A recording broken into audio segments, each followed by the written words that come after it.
I'd just left art college, and I wasn't entirely sure what I was going to do next. I wasn't sure whether I was going to do an illustration course, but also car design was something that interested me. So while I was in the state of confusion trying to make up my mind which route to take, my father spotted an advert in his evening paper which simply said, "Film company requires model makers." And like a lot of lads of my age at that time, I'd done quite a lot of plastic kit assembly, but I'd also done making sort of models out of card and balsa wood and the like. And I just decided to give them a ring and see what happened.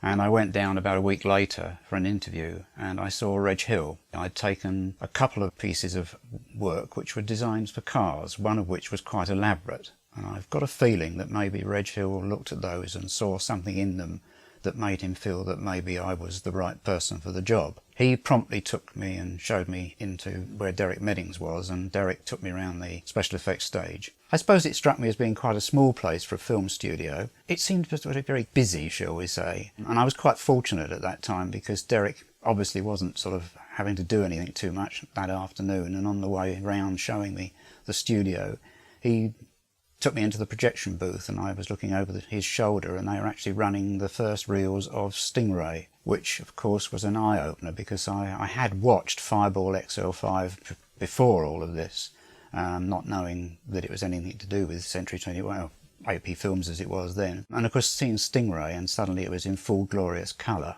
it had far more impact, and knowing that they were about to embark on a new series, yeah, it was an exciting sort of view of the future.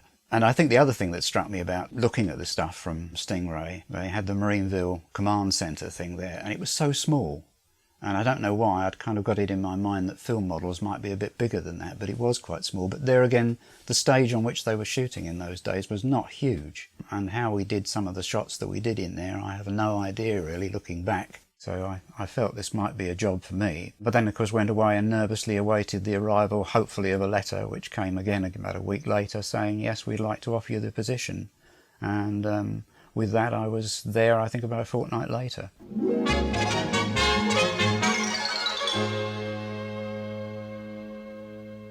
I had thought, obviously, when arriving, I was going to go straight into the model shop. But that didn't actually happen because Derek immediately collared me and said, "You do plans and elevations, don't you?" And I said, "Yes." So he took me into this tiny little office that he had and pointed to all his artwork on the wall for Thunderbirds 1, 2, 3, 4, and the Rolls Royce, Fireflash, and said, "Do you think you could draw those up so that we get them made by an outside firm of model makers?" I'm very fond of Thunderbird 2.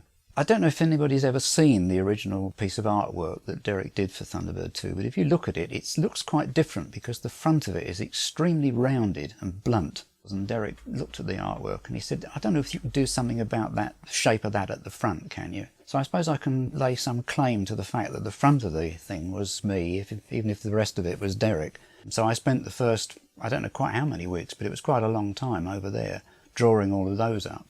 And then I went across to the model shop. And by that stage, Tracy Island, the house and everything, that was already completed. There was only 1 or 2 more bits to do to that. The first model I really worked on was Lady Penelope's mansion, which again was almost complete. And I was just helping sort of weather it and paint bricks on it and various things like that. But the first model I actually constructed at that time was the Hood's Temple, which was fun because I was working with expanded polystyrene and I'd never worked with it before. And quite a learning curve, quite a quick learning curve as well. I was taken out on the stage very early in the pilot of Thunderbirds, and I was made to crawl under the set and hang onto a piece of wire which was attached to the back of a truck, which was a very small matchbox toy, right in the background. There was a piece of wire on the front of the truck as well, and also under the set was my colleague Roger Dickin. Roger sort of pulled the truck so far across, and then I applied pressure on the wire at the back, and it stopped and stayed stopped. But unfortunately, with me on the other end, it had a tendency to start going backwards as well. And Derek very quickly cottoned onto the fact that I was absolutely useless at doing this, and I was never really allowed to get near anything of the same nature again after that. In the early days, when we were building sets, it's trying to find ready-made things that you could quickly stick some glue on it and stick it on a wall, and it looked wonderful. And I'm not quite sure who was responsible. Well, one of us, somewhere along the line, had the bright idea of sticking what is so obviously a lemon squeezer when you see it on the wall, that every time I see the opening sequence of the Thunderbirds take off and I look at that lemon squeezer, I just sit there and think to myself, why, oh why? And I mean, if it was me, I hold my hand up guilty, but I don't know whether it was me because it was all done in such a mad rush anyway. But there were other things that were in the Thunderbirds hangar, and a thing that was, in its day, it was called a sebacroscope, which was a kind of periscope. Very highly detailed, and there's two of them stuck somewhere near this lemon squeezer. They're brilliant shapes, but the lemon squeezer, no, never again. One of the other things that I did right at the beginning was working on the airport buildings for the London airport sequence of the pilot. And those were all made out of cardboard, and it was relatively quick to do them. The only thing is that they don't last that long, and cardboard has a tendency to do strange things under very hot lights. And I must admit, when I first joined, I hadn't appreciated just how hot the lights would get and how many there would be of them. The lighting cameraman was bouncing 10Ks all over the place, and you could begin to see things ever so slightly wilting if you had them out there long enough. The process that we used to make the models look real, or hopefully look real, there were two parts to it really.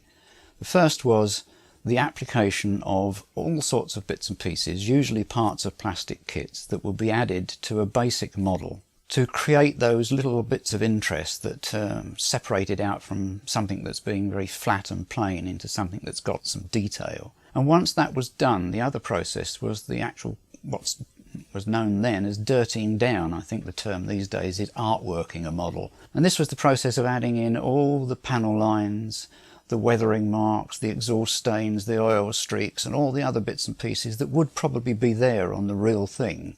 And because we're so used to looking at the real thing, we don't really study it, we don't really take much notice of these things. But if you just put a model that was painted the right colour, without any of the detail and the weathering on it, it looks just like a model that's painted the right colour. It really is, it makes that much difference.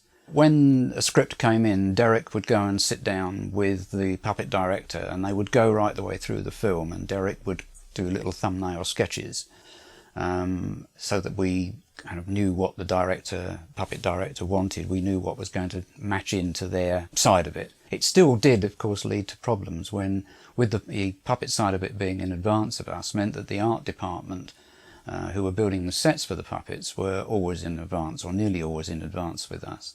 And that meant that it didn't matter what we designed on our side, how sleek and dynamic it might look. When building the art department sets, they were working with sheet ply and sheet perspex, and they couldn't necessarily reproduce what we were creating on our side from the point of view of the look. Theoretically, we only had a fortnight to shoot the episodes of Thunderbirds, which is not a long time. I mean, there were episodes that went way over time. Attack of the Alligators was one I remember, which went on for an awfully long time, simply because the alligators that we'd got in wouldn't cooperate. But there we go. We were probably talking about 120 special effects shots in some of them. You couldn't necessarily indulge yourself in, it would be nice to do this, wouldn't it be nice to do that? You just had to do what was reasonable and get it out there and get it in front of the camera. Otherwise you'd have a rather irate director sort of coming in to tell you what he thought of you, basically. The first design I ever did was something that I wasn't asked to do, and I just thought when I opened the script and saw the words recovery truck that I might have a go at this just for my own amusement. And I did a piece of artwork, full colour, quite posh it was, and I took it in and I showed it to Derek rather cheekily, and Derek took one look at it and said, "Yes, I like that, we'll use it." And I must admit I was very, very surprised, because I didn't think that was going to be his reaction. 2 or 3 episodes later he came to me and said, "Mike," he said, I haven't got time to design everything for the episode. The episode was End of the Road. Would you like to have a go at Eddie's truck?" Which I did. Every now and again I would get myself involved in designing the guest vehicles or craft. Also buildings, because Derek was never very happy designing buildings, so I quite often ended up with those. And then after I'd been in the model shop about 11 months, Derek asked me if I would join him as his assistant and take over the role of storyboarding, which would really become quite difficult to do, because by that stage we'd actually got 3 stages of special effects, and that meant sometimes that we were shooting on more than one episode. When I was designing, my philosophy was that I was designing for the day after tomorrow, so I didn't want to try and embark on going way into the future. And although script writers were quite often kind enough to provide us with a description of the craft or the vehicle, we normally promptly ignored those. But what we were driven by was what the thing had to do. What was it? Where did it go? How many people had got to sit in it? What had it got to have? Weapons on it, or secret compartments, or whatever. We didn't have an awful lot of visits from Gerry or Sylvia. I mean, I think Sylvia came down to the department more often because she was involved in the costumes and the puppet side of it. But certainly from Gerry's point of view, we didn't see him very often, and 9 times out of 10, if he came round at all, it was because he was showing someone round. I think he was busy producing. You know, otherwise the workload went up with more episodes and things. I think they all found that they got plenty to keep them occupied without wandering around and sort of getting in our way, really. And I always remember meeting Gerry many years afterwards, and he was talking about the London car view from Captain Scarlet, and he said that he really liked my design. He said, I really didn't imagine it was going to be like that, Mike. He said, I had something more in mind of the Eiffel Tower. When someone says something like that, you're kind of glad it's not coming down from the top and you're being left to do it your way. My role changed when we got to Scarlet, because for the first time Derek asked me if I would design some of the main vehicles. So I got to design the Spectrum patrol car and the Spectrum jet and the Spectrum helicopter and the maximum security vehicle. That sort of then went on through the rest of the series, that I was more involved in the design side. Derek started to get involved in the feature films that were being shot, like Thunderbirds 6, and so he was more and more being sort of pulled away from doing that, so more and more fell to me. And by the time we got to Joe 90, I think I'm right in saying the only thing Derek designed was Mac's car. We both had sort of telltale giveaway, that's a Mike Trim or that's a Derek Meddings. Derek liked intakes, and sometimes he did intakes on intakes, which was an interesting concept. For me, it was always what became known as the trim proboscis, which was some kind of arrow-pointed thing sticking out the front of a model, which I managed to work into quite a few, which the assistants on the stage absolutely hated, because if you think of a model that's being pulled at very high speed because it's being filmed and slowed down, someone's got to stop that thing at the end of its run, and being hit by an ordinary model could be quite painful, but something sort of pointed and needle-like sticking out the front is not really what you want to try and catch hold of. So it didn't go down well, but I thought it looked quite nice anyway. I think it's worth pointing out, though, and it's something that a lot of people that like the shows don't necessarily realise, there were a lot of things that appeared on screen that were never designed by anybody. They were made by model makers as they went along, and this is one of the skills that the model makers had, and I think it's a skill that not necessarily many model makers have, to be able to be given perhaps most a scruffy sketch by my part, and then to turn it into something nice, but quite often without the scruffy sketch. It might just be a drawing on the storyboard, and they were able to work it through and make something. And I got into the habit of hopefully facilitating that process, although probably they thought I was making a damn nuisance of myself, of going over to the model shop, sometimes twice a day, and just walking around talking to the model makers and seeing what they were doing. And it was a useful process, because sometimes they would say to me, what do you want me to do here? Because it was something that if they had a drawing, the drawing didn't show that particular angle. So I could quite often do little thumbnail sketches or whatever. Or you could walk in and look at it and go, that doesn't look quite right. Could we just shave a bit off there or make that a bit longer or whatever? So it was a sort of I suppose a slightly organic process, really. Within the main building itself, of course, we had 2 puppet stages and 1 special effects stage. And the special effects stage was smaller than the puppet stages. And it was right next door to one of them. And there was only a large wooden sliding door that divided us from them, which meant that they, on the puppet stages, were probably very aware of what was happening on our stage, especially if there were explosions going off. I think there was quite often a problem with smoke seeping out underneath the door onto the puppet stages, which is not obviously what they wanted. And once you've had an explosion and smoke guns and things going on the stage, you do really need to ventilate. It can get quite unhealthy on there, so I'm sure the door was probably flung back on a number of occasions and half filled the puppet stages with smoke anyway. It was a strange relationship, because they were trying to do their bit on the other side of the door, we were trying to do our bit on our side of the door, and the pressure was quite intense, so everybody was really focused and working hard. The setting up with the explosives obviously is quite elaborate, because one's got to take safety into concern, although in those days the safety was not necessarily as it would be now, and a lot of risks were taken, I think. but we didn't think anything of it at the time. And some of the explosives that we used were actually quite powerful. There was one called Cortex, which was quite frightening. It looked like a piece of electric flex, white electric flex, but when it was ignited, it went with a terrific bang, and it could blow its way through an awful lot. So you had to be very careful how you did this. But fortunately, the name of the game is to make the thing look excited and impressive. And of course, a lot of what was in the explosive charges was powder colour. So you would have a burst of flame, but then you would have this enormous cloud of powder colour going up, which would then drift down on the set. And it all looked very impressive. There was also a material called vermiculite, which was a lightweight, almost like pieces of cork, which would be packed into the explosive. So you've got larger bits of debris flying about. But it was a time-consuming thing. And then, of course, if it didn't work, then you're going again. You could take up an awful lot of a day. Models had a tendency to get damaged. And I always remember, just before our lunchtime, one of the assistants, Ian Scoons, walked through the door connected to the stage with Thunderbird 2 cradled in his arms and said, "Mike," he said, "we've had a bit of an accident." And he put the thing down on the bench, and when we turned it round, one side of it was completely gone. As they're doing a landing shot, and of course the rockets were burning as it touched down, and it had ignited the cellulose paint on the model, and it had caught fire. And although people were standing by with fire extinguishers to put things out, it had done quite a lot of damage. And Ian said, just as he was going out the door, really, I don't think he wanted to hang around to hear our reply, he said, "We're going again after lunch, all right?" And disappeared. And Roger Dickin and I spent the lunch hour and a bit more time after that using a lot of green plasticine, which was somewhere near the colour of Thunderbirds 2, ramming it into this side, trying to make a shape. And then I very crudely hand-painted Thunderbird 2 on the side of it. And it went out on stage for the shot.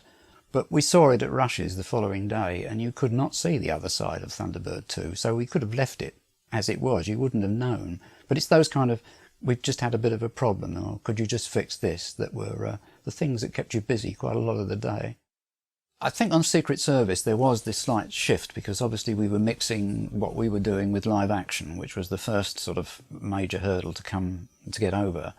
So there was a push, which had started on Joe and even on as far back as Scarlet, where we were trying to really up the ante on terms of what we were producing in terms of background, and one of the bugbears of it all was trees. And I think it was on Secret Service that we finally managed to find a material we could make decent trees. Indeed, you could actually say, I want an elm tree or an oak tree, and end up with something that looked pretty much like the real thing. When we got to the end of Secret Service and UFO was in the offing, it obviously meant that there was no longer going to be any puppets, and I suppose from that point of view we were sad for the people that were no longer going to be working. But I think there was a slight sense of relief, because we were then obviously going to take over their stages. And that meant we would have a lot more space, and water tank was one of the things that immediately we got a bigger water tank, which we could just sit on a stage all on its own with nothing else having to come in there. And at the start of UFO, I mean, there was quite a lot of excitement on our side of it, I think, because we were obviously, again, trying to push it even further and make it that much better and bigger than what had gone before. And our main goal, I suppose, was realism. That was the driving force behind it all. How do we make this more realistic? We had an enormous sky backing that went round a corner, so we almost had a wraparound effect, and we painted that as high altitude clouds. And I can remember Derek and I out there painting it, because that was one of the other things that I used to end up doing quite a lot of, was painting backings. And then they built a sort of strange stockade of bits of board, probably a couple of feet off the ground, all the way around the area where the camera was going to go. And then they filled that with dry ice. And of course dry ice is heavy and it settles, and the board stopped it spreading out all the way across the floor. And then they would use smoke guns to pump smoke in, lighter smoke in over the top of that, which meant that we could for the first time have shots like aircraft coming through clouds. And that looked quite good. We made it look very big and vast, because once the smoke ran out and we got to the backing, then really what you were seeing was painted clouds that made it look as if it went on forever. I suppose Derek and I were partially responsible with a bit of each on the UFO. He came in one morning and suddenly he'd had one of those sort of eureka moments. I don't know why, he'd been staring at a street lamp. And he suddenly said, you know, Mike, he said, there's this sort of transparent shape. He said, if we could get something like that made, we could do something with it for the UFO. And so we went to a company originally and got them blown in butyrate, I think it was, clear butyrate. And then obviously inside that was the core with the paddle sticking out. And that had to spin, which meant obviously there's always the problems of vibration. And then, of course, given the fact that the transparent dome was over all of that, the wires had to be attached to the dome itself. And butyrate is not a particularly rigid plastic material, so it had a tendency to wobble if you weren't careful. And under the heat of the lights, it got even softer. So they were a bit of a nightmare, the big ones in particular. I think fairly early on, Sid was one that I tackled. And I was rather taken with the Russian spacecraft, the Vostok, which had this large spherical front to it. And I thought that was rather a nice idea, so I incorporated it into Sid. And having once done that, I thought it made sense, because I was definitely going to design the Moommobile with the same body but not the same jumping system as on Scarlet. So there was a spherical connection there. And of course it then made sense to do the same thing for Moonbase, so that there was a sort of a link, a design philosophy, if you like, running behind them all, this sort of pressurised dome or pressurised sphere. The Shadow Mobile design came about by a rather roundabout route. On Joe 90, there was an episode that was based on a French film, which was about 3 trucks trundling explosives, dangerously high explosive, nitrocrystalline I think it was, up over the mountains from one place to another. So I designed the trucks, and Dave Lane, who was at that stage the producer, phoned me up one day and said, Mike, can we have a natter about this truck?